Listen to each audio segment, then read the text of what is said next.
8 years. That's how long we spent trying to have a baby.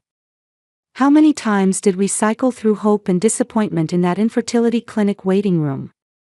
The sting of hormone injections, the sense of loss that came with each monthly period, and all those nights David and I held each other and cried. Most of my salary as a high school English teacher and his income as a pediatrician went straight to treatment costs.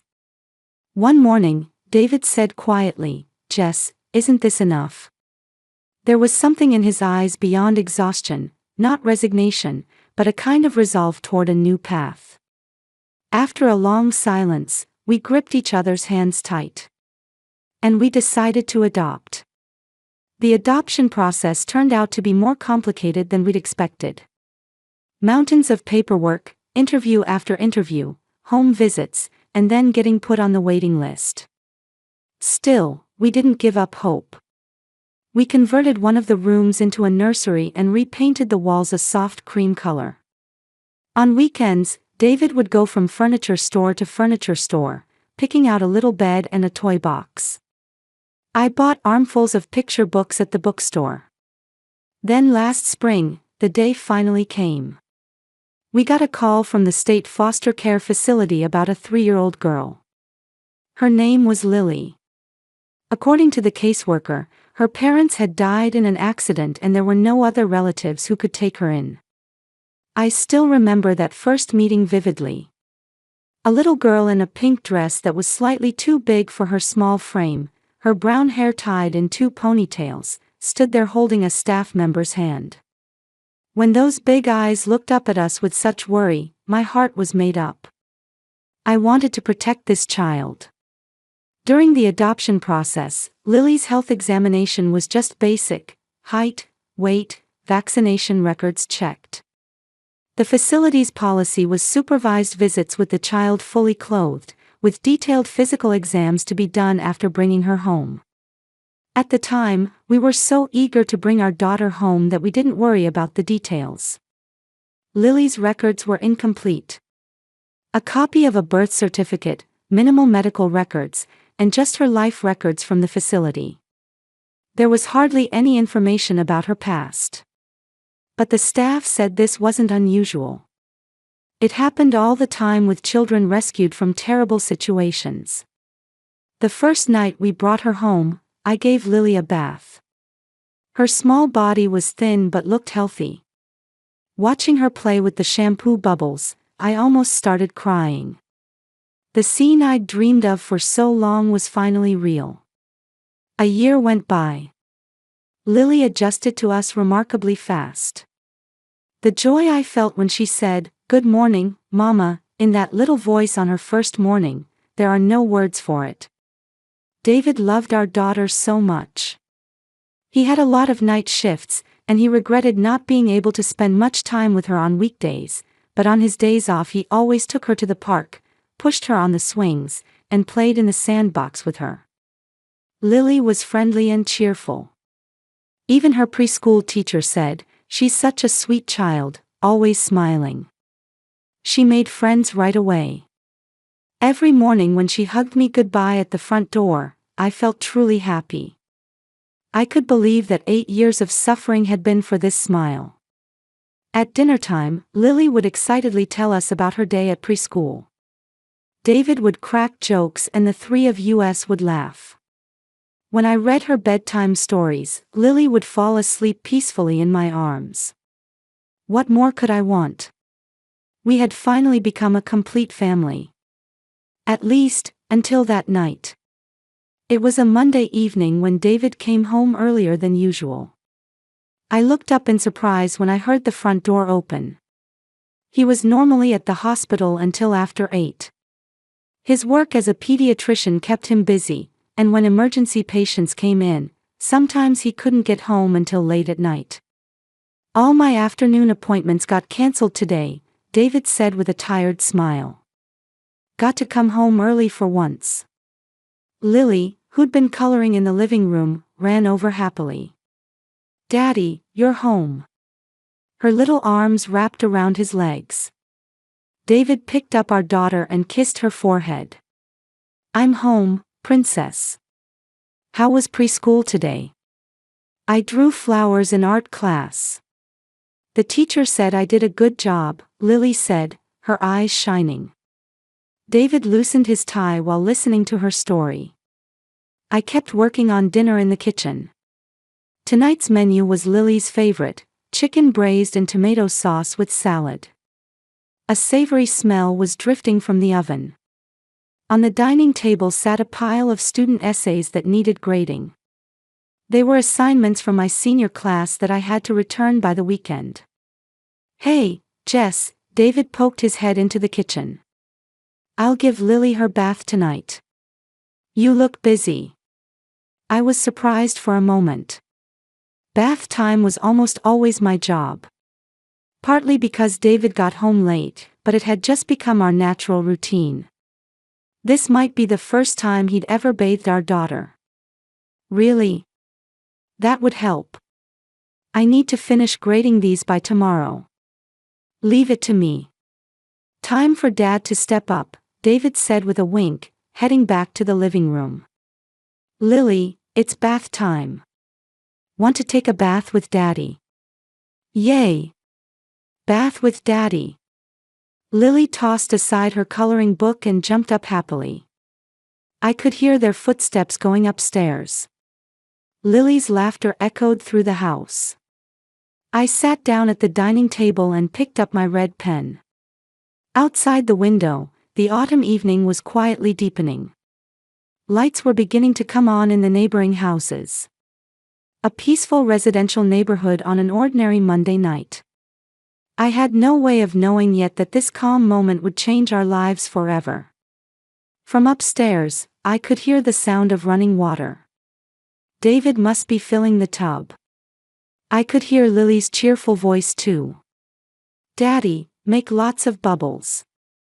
I could picture the sweet scene. I started reading through the essays. One student had written about family.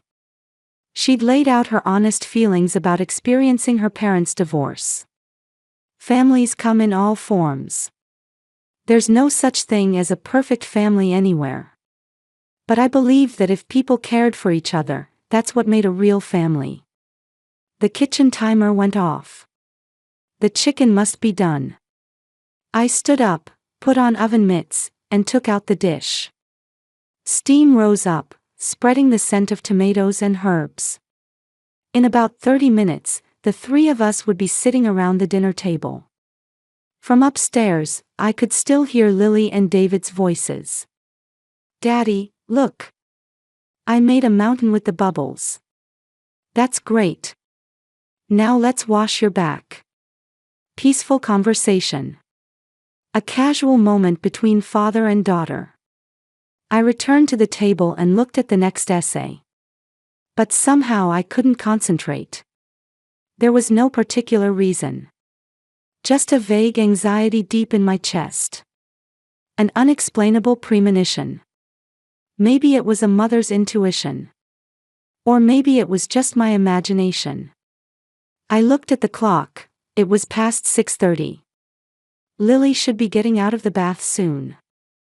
I started preparing the salad. Washing lettuce, cutting tomatoes. The everyday motions I'd repeated countless times. That's when David's voice rang out from upstairs. It wasn't just a call. It was urgent, desperate. Jessica. I put down the knife. My heart started pounding. Jessica. Come up here right now. There was a quality in David's voice I'd never heard before. Fear, shock, and some other emotion all mixed together. I ran up the stairs. My heart felt like it was climbing into my throat. The bathroom door was open. Steam was spilling out. David was kneeling by the edge of the tub, staring at Lily's small body. Our daughter, still covered in bubbles, was looking up at her father anxiously. She had no idea what was happening. What's wrong? I asked, out of breath. David looked up. When I saw his expression, I froze. A man with 20 years of experience as a pediatrician, I never thought he could look like this. His face was pale, his lips trembling, and his eyes showed clear distress. "Look at this," he said in a shaking voice. "These scars on Lily's lower back, around her waist." I approached the tub and looked at Lily's body. At first I didn't notice anything. But when I looked closely at the spot David was pointing to, I could see several small scars lined up. Regular, almost like some kind of pattern. "Injection marks," David said in a low voice. "But not normal injections. Scars this regular, in a place like this, it's not normal." His hands were shaking. He'd examined thousands of children as a pediatrician, and he was shaking. "We have to go to the police," David looked up at me. "This isn't normal. Something happened. Something happened to Lily." In that moment, my world tilted. Our peaceful Monday night turned into a nightmare. Lily was trembling slightly. I stared at Lily's scars. Small dots, 5 on the right side of her waist, 4 on the left. Lined up at precise intervals, as if someone had measured them with a ruler. The scars looked old, like they'd been there for at least several years. "Mama, what's wrong?" Lily asked anxiously. "They don't hurt. They've been there for a long time. For a long time." Those words pierced my chest. I'd given this child a bath nearly every day for a year. But I'd never noticed this. Never even tried to. When I washed Lily's body, I was always in a hurry. School work, housework, exhaustion. I'd never had the time to slowly observe my daughter's body. David pulled back from the tub and leaned against the wall. He was trying to return to his pediatrician's face, but couldn't hide his distress as a father. "Lily," he asked gently. "Do you remember these marks? Do you remember someone doing this to you?" Our daughter shook her head. "I don't know. But they didn't hurt. I think. A 4-year-old's memory is fuzzy. Memories from before age 3 even more so. But the body remembers. These scars were proof that something had happened." "Let's get you out now," I said, trying to keep my voice bright. "Dinner's ready." I lifted Lily out of the tub and wrapped her in a towel. Her small body was warm in my arms. I had to protect this child. But who had been hurting her until a year ago? And why hadn't we been told anything? I dressed Lily in her pajamas and took her to her bedroom. "Play here for a bit, okay? We'll eat soon." I gave our daughter some toys and left the room. In the hallway, David was waiting. His face was ashen. "It could be medical abuse," he said quietly. "Or some kind of illegal medical procedure. Normal vaccinations or treatments wouldn't leave marks like that in that location." But the health exam at the foster facility didn't mention anything. "It was just a cursory examination," David said bitterly. "They didn't do a detailed full-body check. We took our daughter home based on clothed visits only." He was right. We'd been so eager to bring our daughter home that we didn't worry about the details. We'd trusted the foster facility. We never imagined our daughter's past held secrets like this. "I'll look into it tonight," David said with determination. "Medical databases, journal articles, case reports. There must be records of similar scars somewhere." We went downstairs and had a semblance of dinner. Lily didn't notice anything and chatted happily. But neither David nor I could eat much. After putting Lily to bed, David shut himself in his study. I kept going back and forth between the living room and the study. He sat in front of his laptop, staring at the screen for hours. Medical journals, case reports, records of abuse.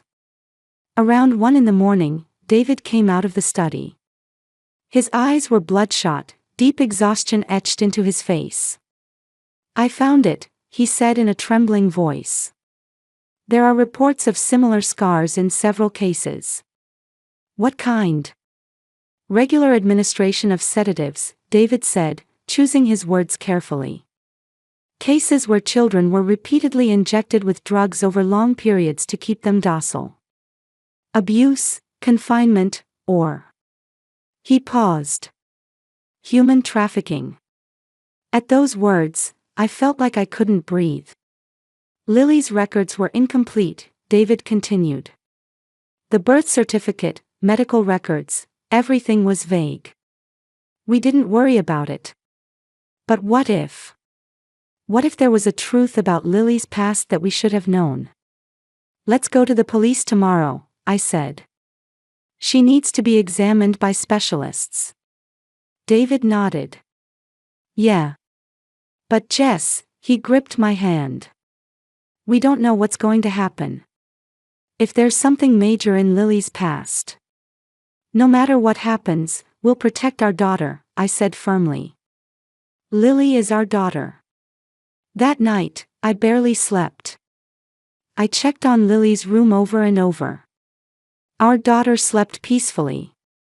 Her small chest rose and fell regularly. What terrible things had happened in this child's past? The next morning, we called the preschool to say Lily would be absent. Then we headed to the local police station. Lily sat in the back seat, looking out at the scenery. She didn't understand yet what was happening. The young officer at the station reception listened to our story and immediately called his superior. A female detective from the Criminal Investigation Division appeared and led us to a private room. You say your daughter has unexplained medical marks on her body, the detective confirmed. Yes, David showed her the photos he'd prepared. I have 20 years of experience as a pediatrician, but I've never seen marks like these. They can't be explained by normal medical procedures. The detective looked at the photos carefully. Then an expression crossed her face, as if something had occurred to her. When did you adopt your daughter? A year ago. From a state foster facility. Can you give me the name of the facility and the caseworker? When we provided the information, the detective took notes and left the room.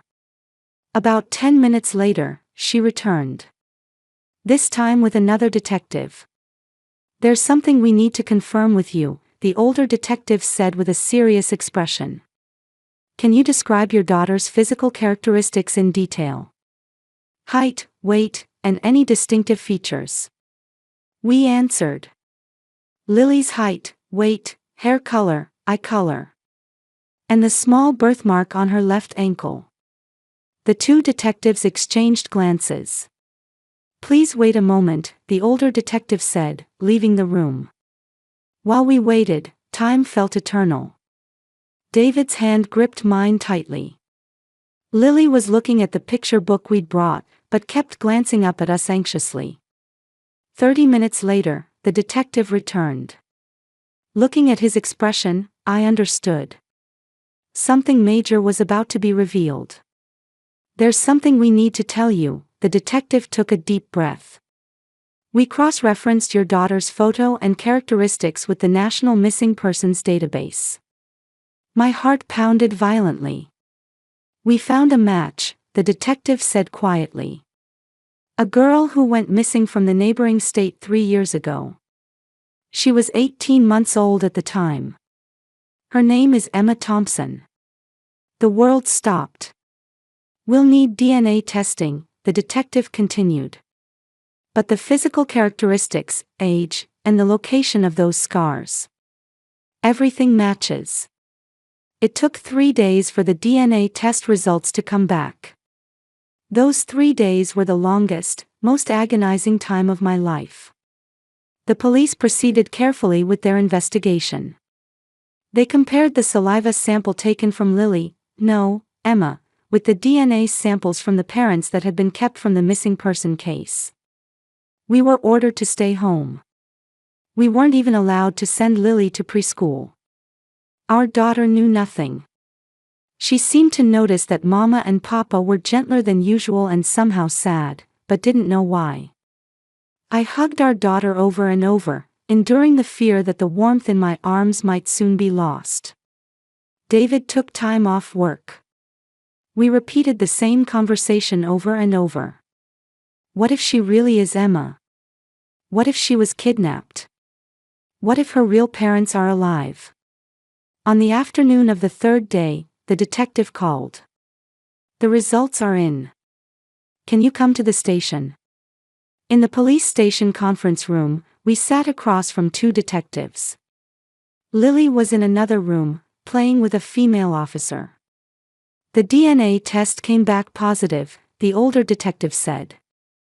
Your daughter is Emma Thompson, who went missing 3 years ago. It's a match with over 99% certainty. I'd known it in my head.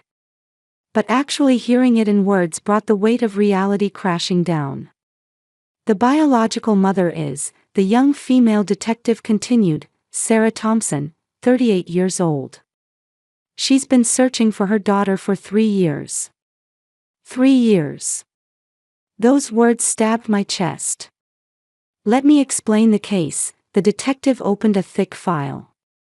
3 years ago, Sarah Thompson was at the park playing with her daughter Emma, who was 18 months old at the time. In just a few minutes, when Sarah looked away, Emma disappeared. I gasped. As a mother, I could imagine that terror. A massive search was conducted, but no leads were found, the detective continued. However, with this discovery, the full picture of the case is becoming clear. The detective pulled out another photo. A woman who looked to be in her 50s with a tired expression. Margaret Wilson, a former foster care facility employee, the detective said. She kidnapped Emma. Why? David asked in a low voice. She was struggling with infertility and had mental health issues, the detective answered. She divorced her husband and couldn't have children. The moment she saw Emma, she testified that she was overcome with an impulse to raise her as her own child. After kidnapping Emma, Margaret hid her in the basement of her home. She avoided outside contact and regularly administered sedatives to keep Emma from crying or making noise. That was the truth behind those scars. 3 years in a basement, I said, my voice shaking. Yes. Police were planning to visit the house following a report from neighbors. Someone had reported hearing a child crying, the detective said. Fearing arrest, Margaret contacted an accomplice. An accomplice. Someone involved in illegal adoption placement. A person connected to a human trafficking network. Before she could be arrested, Margaret handed Emma over to this broker. In exchange for money. The broker falsified Emma's identity, the detective continued. Created a fake birth certificate and placed her with a foster facility under the story that she was an orphan whose parents had died in an accident. And we adopted Emma as Lily. Without knowing anything. Where is Sarah Thompson? I asked, right now. She's here, the detective said quietly. She'd like to meet her daughter. The conference room door opened. The woman who entered was in her late 30s. Brown hair, tired eyes, but those eyes held a light of hope. Sarah Thompson. Lily's, no, Emma's, real mother. Sarah looked at us and bowed deeply. You're the ones who raised my daughter, her voice trembled. Thank you. Truly, thank you. I couldn't speak. This woman had spent 3 years searching for her daughter. While we were having happy times with our daughter, she'd been enduring every day of the reality that her daughter was gone. May I, Sarah said through tears, see my daughter? The detective brought Lily from the other room. Our daughter looked around the room anxiously and ran to me. Mama, I want to go home. The moment Sarah saw Lily, tears spilled over. Emma, she called out in a trembling voice. Emma, it's Mama. Lily tilted her head. Mama's over there, she said, pointing to me. Sarah's face crumpled. It was the most heartbreaking expression in the world. Her own daughter didn't remember her. Of course not. Emma had been kidnapped when she was 18 months old. After 3 years, memories fade. The weeks that followed were like a nightmare. The court got involved, child welfare specialists came in, and finally a decision was made. Custody would be returned to the biological mother, Sarah. We were granted visitation rights. But Lily, Emma, would go back to her real mother. On the last night, I put our daughter to bed. Just like always, I read her a picture book. Lily closed her eyes peacefully in my arms. Mama, I heard a small voice. Where am I going tomorrow? I held back tears. To a new home. There's someone there who's been looking for Emma for a long time. But this is Emma's home. Yes, I stroked our daughter's head. This is Emma's home too. But there's another important home. What about Mama and Papa? We'll always be Emma's Mama and Papa. We can visit, you know. The next morning, Sarah came to pick her up. Lily packed her favorite toys and clothes in a small suitcase. At the front door, David and I hugged our daughter. Bye, Mama. Bye, Papa, Lily said with tears in her eyes. Will you come see me? Of course, David kissed our daughter's cheek. Promise, Princess. Sarah took our daughter's hand. Lily kept looking back as she got into the car. We stood in the doorway, watching the car drive away. Even after our daughter disappeared from view, we kept standing there. Margaret Wilson was sentenced to 25 years in prison for kidnapping and confinement. In court, she said through tears, I just wanted to be a mother too. But those words couldn't give back the 3 years Sarah had lost. The loss of not hearing her daughter's first words, the regret of not seeing her take her first steps, and the suffering of enduring an empty bed every night. These things could never be erased. The illegal adoption broker was sentenced to 15 years for human trafficking. Through the police investigation, more than 15 children were rescued from his network. Each with families, each with stolen time. After Lily left, the house was quiet. We left our daughter's room as it was. Cream-colored walls, a small bed, picture books lined up on the shelf. Sometimes I'd sit there, feeling the evidence that our daughter had been here. David went back to work, but without his former brightness. I went back to school too, but even during class, I'd find myself thinking about Lily. That smile, those little hands, that voice saying, "Good morning, Mama." Once a month, Sarah brought our daughter to visit. The first few times, Lily would run to us when she saw us, but gradually she spent more time by Sarah's side. It was natural. Emma was rebuilding her bond with her real mother. Sarah was a good mother. She changed jobs for her daughter, took her to the park every day, and read her picture books. Just like we used to. During visits, Sarah would happily tell us about our daughter's growth. Yesterday she rode a bike for the first time. She's made lots of friends at preschool. I'd smile and listen. Even when my heart ached, I didn't show that pain. A year passed, and the second spring came. Sarah called. I have a favor to ask, she said. Would you celebrate Emma's birthday party with us? On the day of the birthday party, we visited Sarah's house. The small yard was decorated with balloons, and children were running around. Emma had turned 6. When she spotted us, she ran over happily. Jessica. David. She didn't call us Mama and Papa anymore. But that was okay. If our daughter was happy, that was enough. You've gotten so big, David picked up our daughter. You're so heavy now. I'm good at math at school, Emma said proudly. The teacher praised me. When it was time to blow out the candles on the cake, Emma held Sarah's hand. But with her other hand, she also held mine. The warmth of that small hand said everything.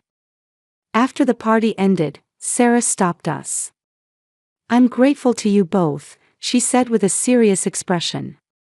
During the 3 years I was searching for my daughter, you loved her. You raised her in a safe place, in a warm home. I'll never forget that.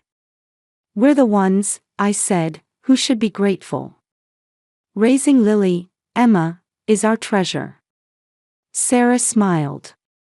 Emma has 2 sets of parents. Blood parents and parents who loved her. Both are important to Emma. In the car on the way home, David said, we got to be parents. It was a short time, but we really were parents. Yes, I nodded. And we'll keep being parents. In a different way, but truly. Families don't come in just one form. Blood ties alone don't make a family. But blood ties are also an undeniable bond. Emma has both. She has the good fortune of being loved by 2 sets of parents. Looking out the window, the sunset was beautiful. What we'd lost was enormous.